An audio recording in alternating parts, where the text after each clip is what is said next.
violaciones a los derechos humanos. Eso es lo que ha pasado en el Perú. Eso es lo que ha pasado en los Andes peruanos. Antes dije, la señora Madeleine Sterling dijo, la ignorancia con lo que hablan en las plazas son los que generan el odio, son los que generan el separatismo. Entonces, ¿eso qué significa este mensaje? O sea que ellos quieren que el pueblo obedezca lo que dicen estos demócratas, lobos disfrazados de demócratas. Pero cuando alguien sale y les dice la verdad, entonces, ¿qué dicen? Ah, no, ese siembra odio, ese es comunista, ese es terrorista. Nos trata de ignorantes. Por eso dije y lo recalco una vez más, si todos los peruanos serían ignorantes como el que hablo, como muchos, otro sería este país. Pero ellos no dicen nada, porque 201 años de vida republicana, los que gobernaron este país fue ¿quiénes? La oligarquía. La república, lean la historia de la república aristocrática. Los oligarcas gobernaron este país. ¿Y por qué nos tratan así? Porque el pueblo ha reaccionado. Porque este pueblo ya no quiere ser una manada de corderos, porque los de arriba quieren que un pueblo sea corderos. ¿Para qué? Para que los lobos gobiernen este pueblo. Compatriotas, ¿pero por qué el pueblo ha reaccionado? Porque saquean nuestros recursos. Antes, ¿por qué el Estado no reaccionaba? Ustedes habrán leído, hermano, en historia del Perú, por ejemplo, la era del guano. 40 años teníamos el monopolio mundial del guano. Toda nuestra costa, de punta a punta, de Tumbes a Tacna, 3.080 kilómetros de longitud, estaba llena de excremento de aves marinas. Éramos el único país que vendía guano al mundo en plena segunda revolución industrial, especialmente para la incipiente agricultura en Inglaterra, Francia y los Estados Unidos. ¿Quién descubrió el guano? Este científico alemán, Alexander von Humboldt, 1802. 40 años lo explotaron, pero no lo explotó el Estado. El Estado, con Ramón Castilla y sucesores, le entregaron a los privados peruanos, a los Aspíllaga, a los Rizo Patrón, a los Prado. Estos señores, como no tenían el suficiente capital para explorar eso, ¿qué hicieron? Llamaron a los ingleses. ¿A quiénes? A los poderosos banqueros, los hermanos Anthony y William Jeep, que eran prácticamente dueños de toda Antofagasta. Terminó la era del guano. El Perú, bancarrota. Sin nada, el Perú, la economía quebrada. Y encima se nos vino esa infausta, aciaga, desgraciada, mal llamada Guerra del Pacífico, porque la verdadera guerra fue por el salitre. Pasó ese tiempo. Vino la era del caucho, en pleno contexto de la Primera Guerra Mundial. 10 años se explotaron nuestro caucho, esclavizaron a nuestros hermanos amazónicos, lo esclavizaron por 10 años, se llevaron el caucho. ¿Qué se desarrolló el país? Nada. ¿O se desarrolló? Nada. El Perú ha tenido muchísimas oportunidades para ser potencia mundial, para industrializarse. Uno de ellos fue en el gobierno de Juan Velasco Alvarado, con este gran industrial marítimo, Luis Banchero Rossi. Cuando Luis Banchero Rossi tenía 41 años o 30 años, desde los 37 años, tenía 300 barcos dedicados a la industria de la harina de pescado. Éramos el primer país exportador de harina de pescado en el mundo. Pero lo mataron, lo asesinaron y le echaron la culpa ¿a quién? A Juan Vilca, y a Eugenia Cesarego, sentenciados a 25 años. Pero el 17 de octubre de 1977, el que dio el golpe de Estado, Juan Velasco Dado, Francisco Blanco, lo liberó, lo indultó y se fueron a los United. ¿Ah? ¿Hoy qué estamos viviendo? La era de la minería. Yo admiro a Chile por lo que ha hecho con sus recursos naturales. En Chile hay una empresa nacional estatal que se llama Codelco. Codelco tiene el control de la explotación, producción y distribución de su cobre. Y como empresa estatal, Chile es el primer país productor de cobre en el mundo. Produce el 22 o el 25% de cobre que se consume en la industria mundial. Y se dan el lujo, el 10% de la venta de cobre anual lo destinan a sus fuerzas armadas para repotenciarlos, para entrenarlos, para dotarles de mejor armamento. En Chile. ¿Y qué ha dicho Boric? Hace un mes atrás ha dicho: nosotros sabemos que Chile, Argentina y Bolivia están dentro del triángulo litio, que es el futuro diamante del mundo, ¿o no? ¿Qué ha dicho Boric? Nuestro litio lo vamos a nacionalizar y nosotros vamos a ser el primer país en industrializar y ser potencia en el mundo. Yo le aplaudí, hermano. Y en su contraposición, ¿qué dice? ¿Qué dijo la señora Dina Boluarte?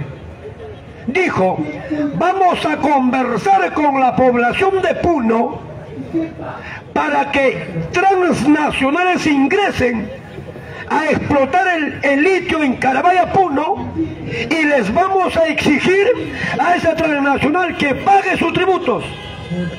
¡Qué bestia! ¡Qué bestia! Y Puno se pronunció y dijo: el litio de Puno es de Puno. Aquí ninguna transnacional se va a nuestro Puno, lo vamos a industrializar en Puno. Aplauso. Por eso lo llaman separatistas, ¿no? Indios sin alma, ciudadanos de tercera categoría, terroristas lo llaman a los niños. Por eso, hermano, ignorantes lo llaman. O sea que el ser culto, el ser sabiondo es estar calladito, es aceptar todo lo que te dicen y tienes que hacer todo lo que te ordenan. O sea que estos señores no quieren un pueblo pensante, no quieren un pueblo culto, un pueblo crítico, quieren un pueblo de apóstoles. ¿Para qué? Para obedecer todo lo que digan. Este pueblo, hermanito, años atrás estábamos mal, pero hoy ya el pueblo ha despertado, el pueblo se está dando cuenta, hermano, gracias a las redes sociales, gracias a lo largo y ancho del territorio nacional, gracias, compatriotas, gracias. ¡Viva Perú!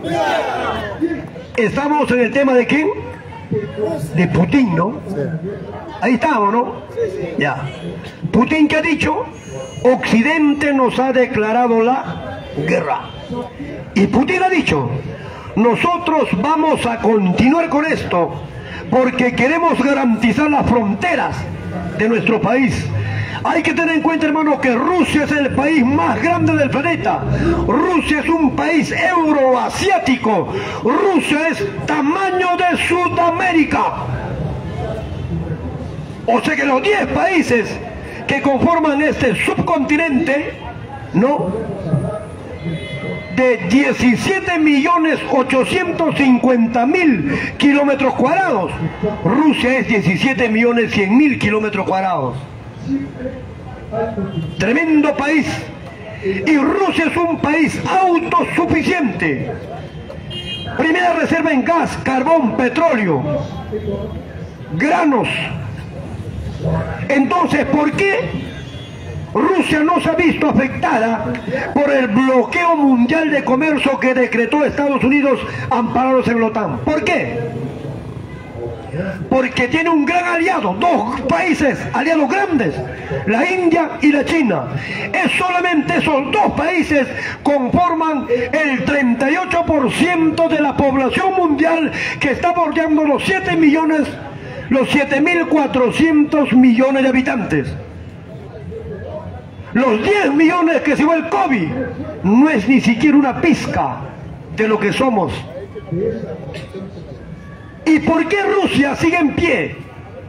Porque China es un gigantesco mercado con 1.450 millones de habitantes y la India casi con 1.350 millones de habitantes, y se prevé que de aquí a fin de año le va a pasar a la China en población. ¿Por qué? Porque en la China hay control de natalidad máximo. Puede tener uno, el que tiene dos paga impuestos. En la India no, en la India es similar, pero a ver, pasa. Ya se corrigió eso, ya es 2. A 2 ya, ¿no? Tercero se paga impuesto. Háblanos de la China, hermano, por favor, me gusta. A ver, vamos a invitarlo, mira, escucha, compañero, escucha, dicen, nosotros, o sea que la mayoría de la población quiere reformar la constitución política del Perú, especialmente el capítulo económico. Entonces los voceros de los grupos de poder, ¿cómo nos tildan? Nos dicen, quieren convertir al Perú como Venezuela, como Nicaragua, como Cuba. Quieren convertir al Perú, comunistas quieren volver al Perú. Y yo pregunto, si esto lo llaman a la China comunista, ¿por qué no dicen también quieren ser como China? ¿O quieren ser como Rusia? No, China no es comunista. Ay, no sé, hermano, él puede decir, China no es comunista. China es es el Partido Comunista Chino, el buró político que gobierna en China. Pero China no tiene nada de comunismo. China es un país nacionalista. ¿Por qué? Porque tiene identidad. ¿Y por qué digo que China es un país nacionalista? Porque protege sus recursos naturales. En China se practica el capitalismo de Estado. ¿Por qué? Porque el Estado chino es dueño de sus recursos, es dueño de sus empresas. La Volcan es chino, Sugan Perú es chino, dueño de Toquepala, Marcona, Cuajone. Los chinos son dueños de las Bambas de la Purímac, pero son empresas del Estado chino. Y en China, hace un mes atrás, el presidente brasileño Lula da Silva visitó a Xi Jinping, así se pronuncia, ¿no? Bueno, yo soy quechua, ¿no? ¿Por qué fue allá Lula da Silva? Porque ahí se ha creado el banco BRICS, que une a Brasil, Rusia, India, China y Sudáfrica. El banco BRICS. Y el presidente chino Xi Jinping, ¿a quién le ha nombrado como, no sé, directora ejecutiva, podría ser el nombre, del banco BRICS? A la expresidenta brasileña Dilma Rousseff, ¿así se pronuncia? Ya, a ella le ha nombrado. ¿Y por qué se ha creado ese banco, el BRICS, en la China? Para que estos países que conforman ese banco no puedan tener como interacciones comerciales o financieras con sus respectivas monedas. Dentro de poco van a prestar dinero a los mal llamados países de tercer mundo. ¿Cuál es el fin? ¿Cuál es el objetivo? Neutralizar la supremacía del dólar en el mundo. Ese es el objetivo. Por eso Putin está contento, porque tiene dos grandes aliados. Y no estoy contando ni a Corea, que tiene frontera con China, No estoy contando a Irán y otros países. Entonces, hermano, por eso Putin dice, Occidente me ha declarado la guerra, pero yo no voy a parar esta guerra, porque nosotros no luchamos solamente contra Ucrania o contra Occidente, nosotros luchamos contra un mundo unipolar, nosotros luchamos contra un mundo bipolar, lo que queremos es un mundo multipolar. Y él explica por qué. ¿Y por qué quieren un mundo multipolar? Para que la élite mundial que domina allá en los United no ordene la explotación de los recursos naturales de aquellas poblaciones que no pueden defenderse, como el Perú. Y China, es cierto, China le ha mandado a la quiebra a Gamarra. Los chinos pueden mandar quiebra a cualquier país. ¿Por qué? Porque estos gobiernos anteriores firmaron un tratado de libre comercio con los chinos y todo producto textil chino que entra al Perú no pague impuestos, libre de aranceles. Y quebró Gamarra. Pero los chinos están haciendo algo bueno por el Perú. Aquí, en Chancay, están construyendo un megapuerto. Ese megapuerto de Chancay va a conectar al Brasil por el Amazonas. ¿Por qué? Porque el Amazonas desemboca en el Pacífico. ¿Dónde? En el río Rima, cojudo. En el Atlántico. En el Atlántico. Y es por eso que esa visita de Lula ya, Xi Jinping, ¿cuál es? Le ha dicho seguramente: señor presidente chino, usted está construyendo un megapuerto en Chancay y nosotros queremos tener conexión. Entonces el sueño de los brasileños se va a cumplir. ¿Qué cosa les une a todos los brasileños, a ricos y pobres? ¿Qué les unía? Ser un país bioceánico, tener dominio, acceso al Atlántico y al Pacífico. Por acá, por Chancay. Este puerto de Chancay lo va a desplazar al Callao. ¿Que no crees, hermano? Gigantesco puerto. Todo pura tecnología china. Pero van a pagar impuestos, ¿no? ¿O no?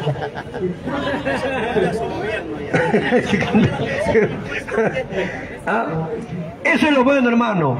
Eso es lo bueno. ¡Vive Perú! Entonces, hermano, Putin dice, ¿no? Y Putin también se refirió a lo que pasaba aquí en el Perú hace un mes atrás, lo dije acá, dijo: hay que mirar de cerca lo que está pasando en ese lejano país andino. ¿A qué se refería? A las protestas en el pueblo, donde fuimos reprimidos brutalmente. Estos señores me buscaban a mí, hermano, como, no sé, como oro blanco, oro negro. Nos acorralaron aquí a la vuelta, nos emboscaron. ¿Sabe quiénes nos llevaron? Esos que dicen, vamos, vamos a la mar. Esos sinvergüenza nos llevaron. Y nosotros, hermanos, caímos inocentemente. Cuando nos dimos cuenta, 500 policías detrás del ágora, todos arrinconados. Pero ¿sabe qué, hermano? Augusto de Congas también tiene amigos en los Ternas. Los Ternas me sacaron de ahí. Los Ternas me dijeron, vete, yo pensaba que me iba a dar una emboscada. Me sacaron de ahí. A Leo también lo sacaron. Entonces, ¿esto qué significa, hermano? Que no solamente es en la población civil, también, hermano, este espacio llega a las Fuerzas Armadas, a la Policía Nacional, a los serenos también lo llega. Ellos también escuchan. ¿Recuerdan ustedes, hermano, que acá había más de 300 policías que nos rodeaban acá? ¿Recuerdan o no? Nosotros estábamos acá. ¿Dónde estaba el resto? Nosotros estamos acá. 300, ¿o no, hermano? Acá rodeados de policías. Ellos pensaban que no, hermano, no. Miedo no hay, temor no hay. Lo que es voluntad de cambiar este país, voluntad de decir al pueblo peruano qué cosa tenemos que hacer. Ahí estamos los policías acá, llenecitos de policías. Entonces cuando yo veía policías, hermano, hablaba de historia, de lo que pasaba en el Perú, de lo que estaba sucediendo en el Perú, cuál era la solución. Y los policías escuchaban, eran chiquillos, pues hijos, 19, 20, 21 años, que con 6 meses de formación, ya tú eres policía, ¿no? Escuchaban atentamente, algunos hasta tomaban nota o verificaban en su, ¿cómo se llama esto?, en su mega celular, lo verificaban. Nunca me decían, pero hubo 2 valientes policías que allá sí se atrevieron a decirme: Augusto, en mi barrio hay más de 100 policías, en mi cuadra hay 7 policías. ¿Quién va a atentar contra Augusto allá? 7 ya, y en otra cuadra están los bravos, los taitas, en ese pujante pueblo joven de Coyique. ¿Ah? Y se lo llevaron a los policías. Al día siguiente estaba triste. Desde aquí hice un llamado: envía a los policías. Es falta de instrucción, es falta de conocimiento, hermano. Eso es lo que le falta al pueblo peruano. Manuel González Prade decía: dejemos atrás ese pacto infame de hablar a media voz. Levantemos nuestra voz de protesta. Que los grupos de poder sepan que este pueblo ya no es un pueblo de corderos, es un pueblo pensante, un pueblo cuestionador, un pueblo crítico, un pueblo insolente, un pueblo malcriado cuando coacta nuestra libertad. Manuel González Prada. Hace un momento le dije, hermano, ahí están los libros. Para terminar, estoy cansado, no como 3 horas. Para terminar, hermano, cultivemos en nuestros hijos el culto a la lectura. Cultivemos en nuestros hijos el amor a los libros. Hay un dicho que reza: un libro roto es un amigo que llora, un libro cerrado un amigo que espera, un libro abierto un amigo que sonríe. Dicen que la lectura es para el cerebro, no que el ejercicio para el cuerpo. Emborráchate con la lectura y la cultura será tu resaca. El Perú solo se salvará en el polvo de una biblioteca, porque hay una sola verdad irrebatible. ¿Cuál es esa verdad? El que lee manda, el que no lee obedece. Un ejemplo, pásame un libro. Este cojudo vende libros, pero nunca lee. Él compra esos libros, yo los leo gratis. José Carlos Mariate, un autodidacta, habla en sus 7 ensayos de la Radio Nacional sobre el problema del agua, de la agricultura, de la educación. ¿Por qué no toman en cuenta esto? Pásame el otro. ¿Cuál es esto? A ver, voy a pagar acá 10 soles. Dani, préstame 10 soles. No hay nada todavía. 10 soles voy a pagar. ¿Quién me relata por 3 minutos quién fue Manco Inca?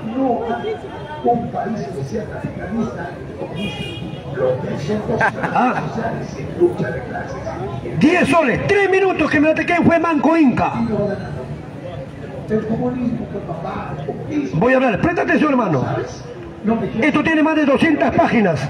En 5 minutos voy a relatar. Mira, Manco Inca fue el segundo Inca que nombró Francisco Pizarro. El primero, ¿quién fue? Toparpa Hualpa. Este miserable, Toparpa Hualpa, el primer Inca puesto por Pizarro, se alió con los españoles, le regaba oro. ¿Sabe quién se dio cuenta? Uno de los generales atahualpistas, Calcuchima, entró a sus aposentos y lo degolló. Esto le costó la vida a Calcuchima. Muerto Toparpa Hualpa, Pizarro nombra a este señor que tenía 23 años, Inca. Pero él se dio cuenta de que prácticamente era un monigote, no tenía voz ni mando, nada. Le prometió el oro y el moro al hermano de a Hernando Pizarro, hermano de Pizarro. Le dijo, déjame salir, te voy a traer oro. Lo dejó salir, nunca regresó. ¿A dónde se fue? A Vilcabamba, por la resistencia. Allí nace la leyenda, no es leyenda, es verdad. La leyenda de los incas de Vilcabamba. ¿Quién fue Manco Inca? Hijo de Huayna Cápac. ¿Quién fue Huayna Cápac? Hijo de Tupac Yupanqui. ¿Quién fue Tupac Yupanqui? Hijo de Pachacútec. ¿Quién fue ¿Quién fue papá de Pachacútec? Huiracocha. Esta señora Madeleine Osterling dice, ¿qué nos une? ¿El Inca? ¿El Amazuela, Maquea, Mayuya? ¿Machu Picchu? Qué triste es tu vida, señora Madeleine Osterling Pichiri. Qué triste. Este señor inicia la guerra contra los españoles enquistados en el Cusco. 40 años le hicieron la guerra a los cusqueños. Este señor fue apuñalado por 7 españoles a quien le dio posada, pero tuvo hijos, Zaire y Tupac, Tito Cusi Yupanqui y Tupac Amaru I. El último en morir fue Tupac Amaru I, 1570. Lo capturaron y lo degollaron y toda su familia desapareció. Se pensó que ahí moría la dinastía de los incas. ¿Por qué? Porque Tupac Amaru I no tuvo descendientes varones, pero tuvo 2 mujeres hijas. Una de ellas se llamaba Juana Pilco Huaco. Juana Pilco Huaco, hija de Tupac Amaru I, se casa. Y por línea materna, 200 años después, aparece este poderoso indígena, José Gabriel Condorcanqui, que dirigió ese poderoso levantamiento indígena del 4 de noviembre de 1780 en el Cusco, y lo ejecutaron el 18 de mayo de 1781. Pero él dijo así lo siguiente a su feroz corregidor. ¿Qué le dijo? Aquí solamente hay 2 culpables: tú por oprimir a mi pueblo, yo por querer liberarlo. Merecemos la muerte. Escrito está acá, hermano, ¿ya? Acá está. ¿Qué tiempo me he demorado? 5 minutos. Así es, hermano. Otro libro, el último. Y hasta acá pasa, ahí está la dama de hierro, la señora ya, no importa. Hermano, este libro, esta es la biografía de Joseph Goebbels. ¿Quién es este señor? Fue el ministro de propaganda de Adolfo Hitler. Este libro es lectura obligatoria de los grupos de poder o los intelectuales, hermano, de los de arriba. ¿Por qué? Hay una frase que reza, dice: repite 1000 veces una mentira y se convertirá en verdad. Este es el autor. Este le enseñó a Hitler. Este le enseñó a hablar a Hitler. Este le volvió a Hitler un orador hipnótico. Cuando Hitler hablaba, el pueblo lloraba. Apoyar a Ucrania en la guerra el último. Apoyar también a su clase dominante. Chocherita, el último. El último. ¿Por qué está chateando con la María? Él tiene su esposa, cojudo, sinvergüenza. El libro negro de la manipulación de masas. Esto leen los de arriba, porque este te enseña cómo engañar, psicosocial. Esto te enseña. Yo lo he leído, pero por cultura. Cuando me dicen, ¿cómo voy a manipular, hermano? Decir la verdad no es manipular. Decir la verdad es instruir, es educar, es ilustrar. Toma, hermano, los que quieren se acercan ahí a esa gran biblioteca que tenemos, hermano, para por lo menos siquiera ojearlo. Dani, préstame tu gorrito, por favor. Compatriotas, basta, ¿dónde está la dama? Paso ligero. Pero lamentablemente lo que hicieron... ¿Está prestando servicio militar? Utilizaron el capitalismo. No. Un aplauso, hermano, para la dama de hierro. Un aplauso. Ya. Hermano, tu apoyo voluntario, hermano, ya. La moneda más pequeña fue para... Muchas gracias, hermano, muchas gracias. Seguimos con la hermana Oli. Buenas noches, hermanos. Escuchar la historia acerca de cómo habla este uso de congas es relatar los antepasados. Pero ahorita tenemos que vivir la realidad. Lo que está pasando actualmente hoy en el país. ¿Qué es lo que está pasando? Ahorita esta prensa mercenaria se está indignando por la salud del pueblo. ¿Ustedes creen que realmente a estos políticos de ahora les interesa la salud del pueblo? ¿Les interesa la salud? No les interesa. ¿Por qué? Sobre todo en la ciudad del norte, en Piura.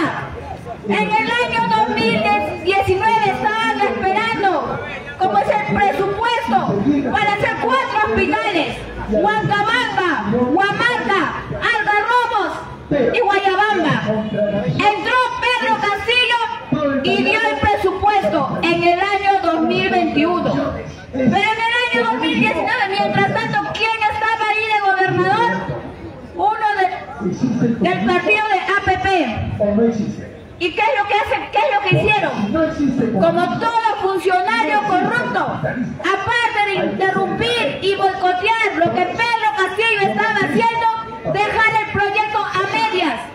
Y ahora se quejan, dicen el pueblo, los hospitales de Piura están colapsando. ¿Y por qué están colapsando? Se preguntan por qué. Porque estos miserables funcionarios, prácticamente el último presidente regional disfrazado de un país democrático, pero es un ex aprista, es ahorita como gobernador. Y ellos están poniendo toda la traba, que es el proyecto de 4 hospitales en Piura y que han sido paralizados. Cuando Pedro Castillo dio la viabilidad en el año cuando él ingresó. Pero estos miserables, por boicotear al gobierno de Pedro Castillo, ahora se indignan, ahora hablan de la salud del pueblo. ¿Ustedes creen que les va a interesar la muerte de un niño? No les interesa nada, eso es falso. Pero ahí está el gobierno que ellos quisieron poner, a la tiranía que pusieron hoy en día, a esa mujer miserable que hoy se quiere lavar las manos después de haber manchado todo, después de haber abierto tanto derramamiento de sangre. Y ahora, siempre lo dijimos acá, y se dijo que esto se va a cortar de la parte más delgada del hilo, de la parte más débil, y lo están haciendo. Ahora se lavan las manos. ¿A quién quieren juzgar? A los subalternos, a los militares, a los cabitos, y ellos y los altos mandos. ¿Cuándo? Y ella siempre se declaró, como dice, la número 1 de las Fuerzas Armadas. Ella desde el 13 hasta el 17 de diciembre daba órdenes. Ahora que se hace la loca, ahora va, agarra y dice que ella agarra y a Ucrania lo respalda. Esta mujer está desquiciada. ¿Qué le pasa? No sabe nada, pero sin embargo, estos asesores, ¿qué le escriben? Puras barbaridades. Y ahora ustedes ven en la prensa, ustedes han visto a los niños del mundo cómo han salido marchando, diciendo Dina asesina. Ya esto ya no es democracia. ¿Y saben lo que dicen? Esto es una bomba de tiempo. Esto no es una bomba de tiempo, esto ya explotó hace tiempo. El pueblo ya se levantó. Pero esta gente no sabe que el pueblo es unido. Y de repente ese niño, el otro niño y los demás niños son parientes. De repente ha muerto el tío, el primo. ¿Y por qué no? Ahora, ¿qué piensan? ¿Que uno va a agarrar y utilizar a los niños? No. El pueblo está concientizado cada día más. Y esos niños no van a agarrar, y la historia queda. Y esto tiene que quedar en la historia, a una tirana asesina que mató a los hijos del pueblo únicamente por agarrar, protestar y alzar su voz de protesta. Y ahora esta prensa mercenaria se indigna, pero no se indigna de las barbaridades que habla esta mujer. Que ella no comanda, que dijo que no dijo, está peor que la chilindrina. Díganme ustedes, ¿qué clase de persona es esta sin entrañas? Pero no podemos permitir eso. O ella piensa que se va a limpiar, pero no será ahora, porque quizá esta fiscalía la puede limpiar por el momento, un año, el tiempo que ella pretenda quedarse, puede hacer que se limpie. Pero el CID, la Corte Interamericana de Derechos Humanos, la va a perseguir, porque la muerte de los hermanos, hijos del pueblo, no puede quedar impune. Y mucho, tanto en las luchas, en las protestas, como en el tiempo que hubo el desastre natural, porque ella tenía que prevenirlo. Y eso lo dijo Pedro Castillo también en el mes de noviembre del 2022, que había que prevenir. Pidió más de 500 millones al Congreso para que apruebe ese proyecto, pero sin embargo se negaron.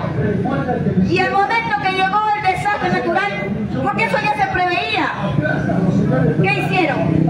No hicieron nada. Sin embargo fue esta tirana a decir que nunca había dinero, porque para el dinero nunca va a haber un centavo, para las necesidades del pueblo jamás. Pero sin embargo, para gastarlo en el Congreso, darle 480 millones, ahí está bien, para darles un hospital. Últimamente, ¿cuánto le dieron? 9.900 soles a cada trabajador. ¿Por qué? Porque la canasta básica subió, porque lo necesita. ¿Y nosotros cuándo? Y ustedes que trabajan de repente para el Estado, con un sueldo mínimo, ¿cuándo? Ustedes que han trabajado más de 30 años al servicio del pueblo, ¿cuánto reciben ustedes? 490 míseros soles. Verdaderamente, qué desgracia, ¿no? Qué desgracia. ¿Y por qué no analizar que el hijo de Alan García recibe 17.000 soles de pensión? Lo mismo que la ex esposa. ¿Por qué? ¿A nombre de qué tiene que recibir ese muchacho? Díganme ustedes, ¿qué ha hecho? ¿Por qué tenemos que pagarle nosotros? ¿Por qué? No es posible. Todas esas cosas tienen que analizarse, tienen que verse. Ya es tiempo de romper con todo eso. Por eso es la lucha de todos ustedes. Y ahora el Congreso está haciendo ley tras ley, proyecto tras proyecto, imponer. Si no les ligó con eso de hacer diputados, senadores, ellos dicen ya, está bien, pero queremos 100 congresistas más.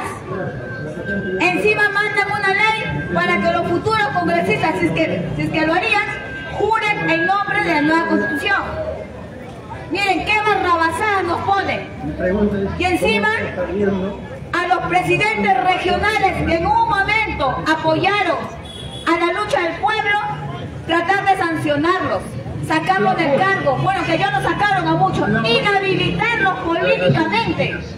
Porque claro, cada luchador social que nazca del pueblo siempre va a ser una piedra en el zapato para esta derecha, para estos 30 años del neoliberalismo, que a ellos es lo que quieren.